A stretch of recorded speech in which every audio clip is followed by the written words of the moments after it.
How you doing? It's Sandesh here, and I'm going to be doing sort of like a mini review, like a highlights review on the Raw after WrestleMania 41. And if you've seen WrestleMania 41 and you was really disappointed in it, I can't say I blame you because there was a few matches that were good, and I think we know which ones they are.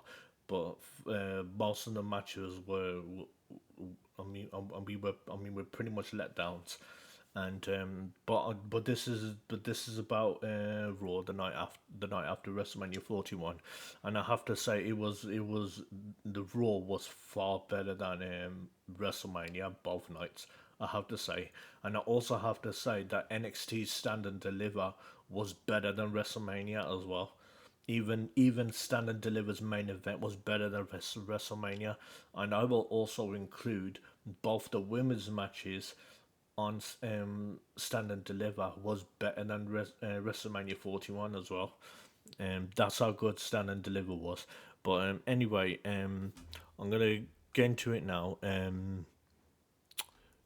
John Cena came out. He opens up Raw, and obviously, and I just love the fact that he's got no Titantron. It's just pure, it's just a pure black screen. It just says John Cena. It's just absolutely brilliant. I just love the fact that he's like, I just love the fact that he's like, fuck the crowd. I'm not gonna give them what they want. I'm not gonna give them what they want at all, which is what the heel should be doing. The heel believes he's in the right, and the crowd are full of shit, which for the most part they are. And the thing, and I just love the fact that how he plays them. I love the fact that he brought up the fact that they boo Cody Rhodes, they cheer Cody Rhodes, and how much they're hypocrites. And the thing is, it's just he's been in an abusive relationship, or the fact that they booed him for 20 years, and now all of a sudden they want to cheer him. And I like the fact that he called I think they called him arsehole, and he was basically bragging to them saying, "Is that the best you can do to me? Seriously, I took your best shot at 20 years, and what makes you think you're going to be the crowd? What makes you think you're going to be the crowd that's going to make me crack?" Yeah, that was just fantastic. I'm telling you, this Cena, this this is Cena's best work, honestly, because I just love the fact that he's just giving it back to them, and he had that crowd in the palm of his hand because he was able to get that crowd to say we're sorry. That is brilliant, and and I like the fact that he was counting down the days from his 36 dates for the year, and then he counted it down to 27, and he basically was doing the Edge Christian 5 second pose with the belt, and then all of a sudden Randy Orton comes out of nowhere and he gives him the RKO. Oh, I like the fact that Cena Cena says, "Oh shit," just before Randy Orton gives him the RKO, and there you go. We pretty much know that Randy Orton is going to be a Cena's opponent at Backlash, because considering the fact that Backlash is going to be in St. Louis, so I think it is. I'm sure it's in St. Louis, but I'm not gonna do the segments in order. I'm just because I didn't watch Raw, but I did see some of the segments. I did see some of the highlights. The next one, I think New Day comes out and they start gloating at the fact that they won the tag team belts. By the way, such a forgetful match at WrestleMania. I didn't I, I, I, I can't even remember what even happened in the match. Honestly, the New Day, I think, if they want the New Day to be heels, then they're gonna drop the name New Deal, because they changed everything apart from the name. And then Alpha Academy comes out, I think, and then all of a sudden Rusev comes out, and then the thing is, he just beats the shit out of Alpha Academy, and I gotta say Rusev does look good, but I don't know, I just don't know how far he's gonna go. But the thing is, hopefully he has good matches, and hopefully they use him better than he um, and than how he was used before. But so someone was joking that what if Rusev was the third member of New Day? And it's like, don't do that. Look, no one gives a shit about New Day at the moment. It's like, don't. It's no point doing that with Rusev. If anything, Rusev could kick the shit out of New Day himself. Um. Anyway, the women's tag team match, the rematch.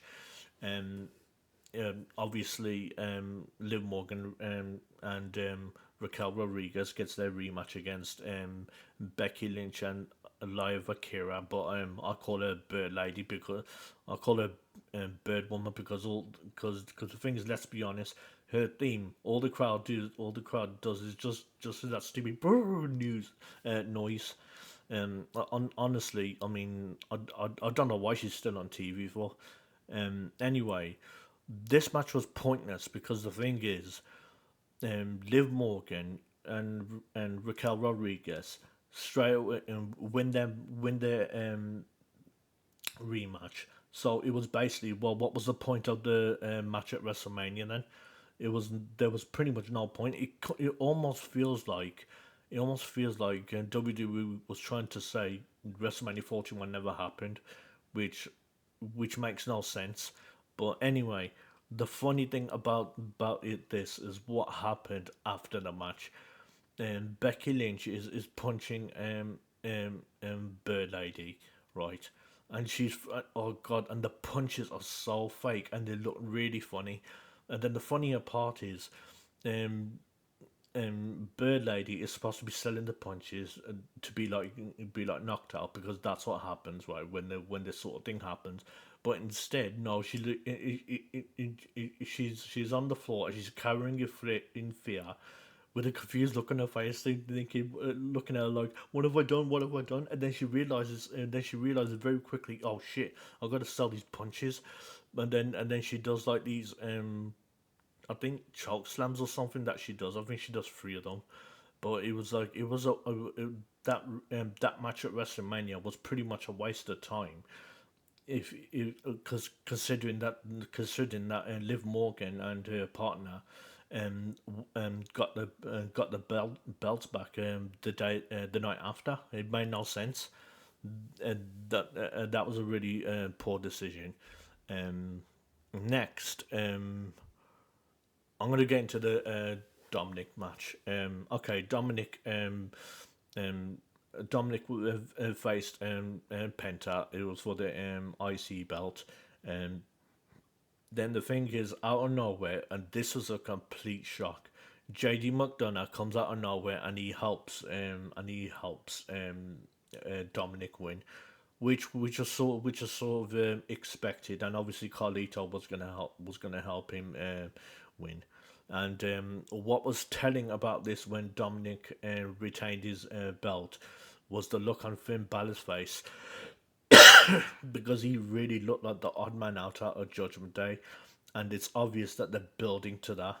And apparently, and I think the fucking idiot Meltzer was talking about the fact that Finn Balor's gonna have like a singles push, and I think part of it is gonna be on the fact that he breaks away from the Judgment Day. But if that's what they're gonna do, and then you might as well have Carlito and JD McDonough be a tag team. Honestly, but yeah, that happened with the IC belt, and Jay Uso, yeah, he comes out, he does the whole yeet thing in the crowd. I'll tell you something now, that is gonna get old very very quick. I guarantee you, because the thing is, the thing I noticed in the lead up to WrestleMania and even at WrestleMania itself, the fans are very fickle, and Jay Uso is gonna suffer because of it.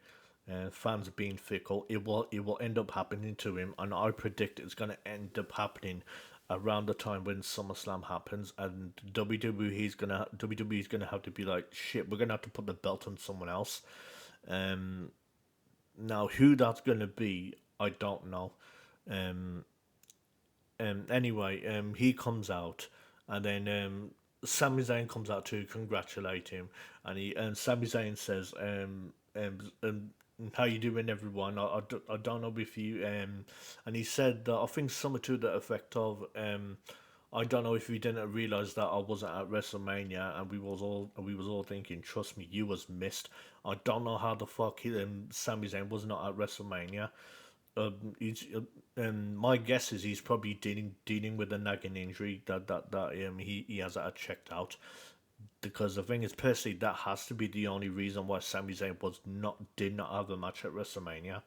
If he has got an injury or anything and he's fine, then I just don't know why he was not on there. And obviously Jimmy comes out to help celebrate the title win. Um, and then Gunther, this part just made me laugh so much. And Gunther comes out, he's all pissed off because of what happened. And to be honest, how Jay Uso won, it was like that was really really dumb. I don't know why they hadn't gone that tap out that quick. If anything, Gunther tapping out that quick, it did not make any of them look, but either of them look good. It really did not, because the thing is, how was Jey Uso able to make Gunther tap out that quick when Jey Uso never does any submissions? He never does. Anyway, Michael Cole, he's getting pissed off at the announcers, right?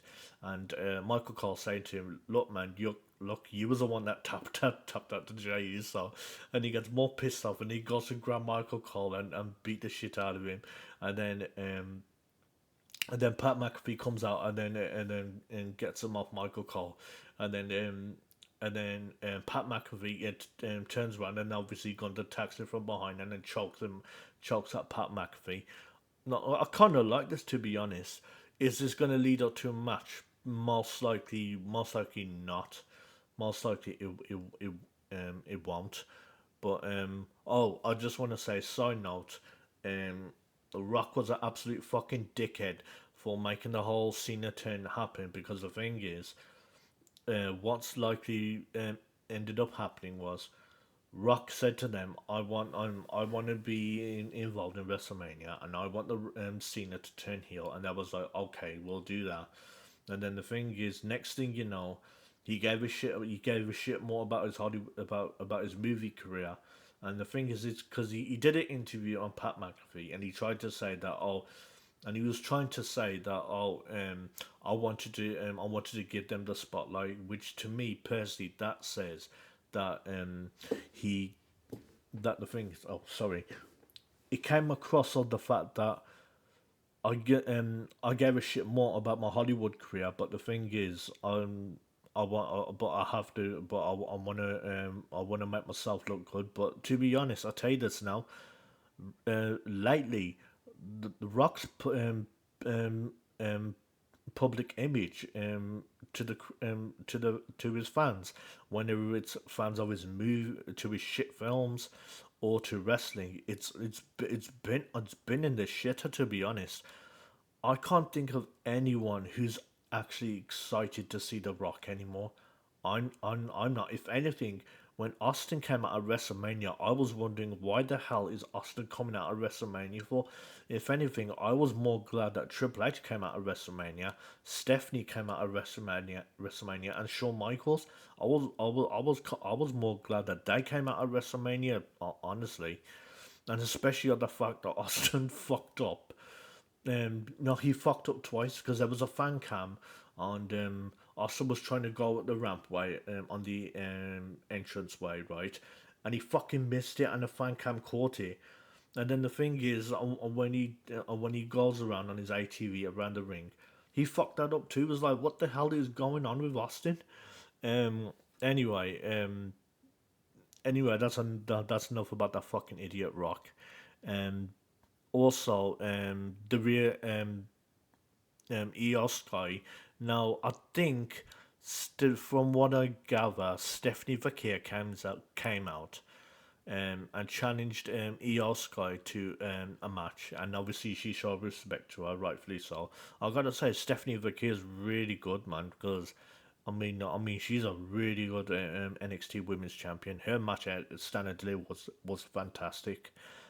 Anyway, and she goes to challenge her for a match, and then out of nowhere, um, Roxanne Perez and someone else come in the ring, and they attack both of them, and then Rhea Ripley comes out, and then fends off Roxanne Perez and the other woman, and obviously Stephanie Vakir gets out the way, and then she gives the belt back to Io Sky, and it's pretty much a thing of, I think she was trying to say to her that you earned the victory, you earned it. But I have to say, that was one of the matches at WrestleMania, that triple threat women's match. I gotta say that was an incredible match. That was one of the very few matches that was seriously good. Um, and also, what else happened on Raw? I'm trying to think what else happened. Oh yeah, yeah, yeah, and Seth Rollins, his stupid, stupid fucking look, and also that fucking suit. I mean, nothing but yellow, a yellow, bright yellow suit. What the fuck? Anyway, he comes out, and Seth Rollins is trying to talk. He's about to talk. CM Punk comes out. Obviously, CM Punk was gonna come out and go after Seth Rollins or Paul Heyman. He beats down Seth Rollins, and he goes to grab Paul Heyman, and well, he grabs him. He grabs Paul Heyman. Seth Rollins attacks him from behind, and then does the he I think he scratches him in his eyes, and then he does the curb stomp. Then the thing is, he goes to try. Then I think Paul Heyman goes to try and talk, and then Roman Reigns comes out, and then obviously I think he does the spear on Seth Rollins, and then I think he did a spear on Seth Rollins if I remember.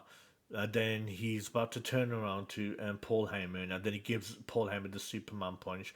And I like the way how Paul Heyman sold that Superman punch. I'm telling you, Paul Heyman's brilliant.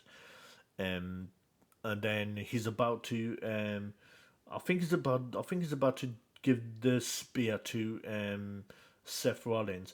Then out of nowhere, a hoodie guy comes out of nowhere, spears him, and then you find out that it's Bron Breakker, and then he starts attacking CM Punk and Roman Reigns, and then he gives a spear to the outside to the on the guardrail to Roman Reigns, and now we know that Bron Breakker is now aligned with Seth Rollins and CM and Paul Heyman, which is a fantastic move, by the way, because this automatically ushers Bron Breakker into the main event picture, which about time too. And I'm kind of glad he's not going back for the Intercontinental title belt, because now he's bigger than that now. He should be going for the title picture now.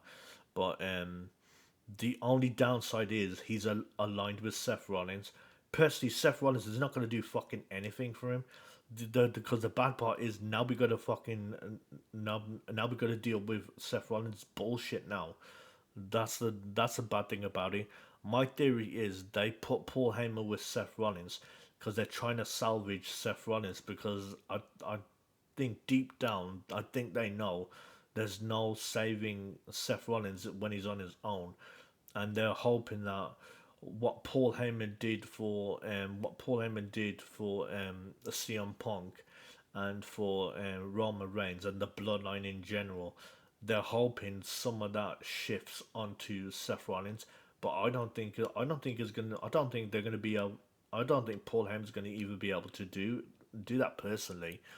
Anyway, that was Raw, and I will say for the most part, Raw was far better than WrestleMania. It honestly was.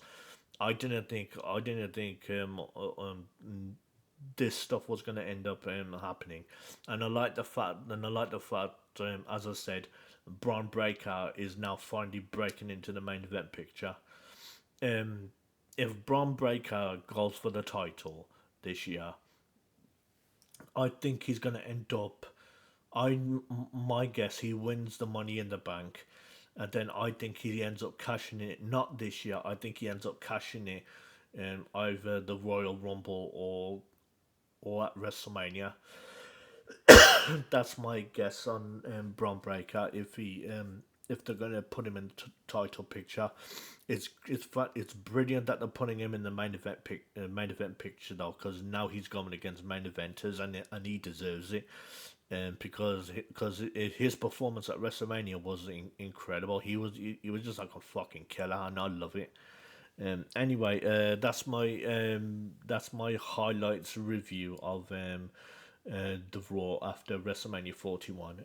Let me know if you watched WrestleMania 41 and what you thought about WrestleMania 41, and what you thought about the night after WrestleMania 41.